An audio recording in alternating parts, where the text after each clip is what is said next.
टिकाहरू के गर्नु नि यहाँ मान्दैन हामीलाई त लाउनु मजा लाग्छ नि अब हामी त त्यस्तो मान्ने मान्छे नि हजुरआमालाई चाहिँ निधार खाली देखेर कस्तो लागेर चाहिँ ऊ दसैँको टिका लगाइदिनु रहेछ यहाँ पैसा नै आफै जितेछु के मान्यो भने राम्रो गर्नु राम्रो गरी खानु 100 वर्षदेखि चाहिँ आयो होस् रोग व्याधि छोडोस् त्यस्तो त भन्नु न म त रुनु मन पर्छ आमालाई आमा जस्तै बाँच्नु पर्यो हुन्छ आइरहनु भन्नु न आउनु छोड्छ अन्त गर्दिन आउँछ यो फेरि सुरु भयो। के गरेको नि आमाको नम्बर त लिएर हिँड्नु त्यही उयो पर बोक्दै कल गरेर कल गरिन सारा परे परे बोक्नु चिनी हो नि हो आयो कप्टी भएको बाटो लिएर चाहिँ आउँदै गर्नु ल ला अब गफ नदिनु है तपाईँ आमा हामी हाम्रो आयो पनि तपाईँलाई लागोस्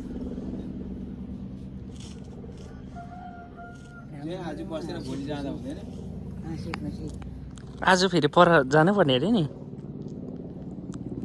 बस्न आमा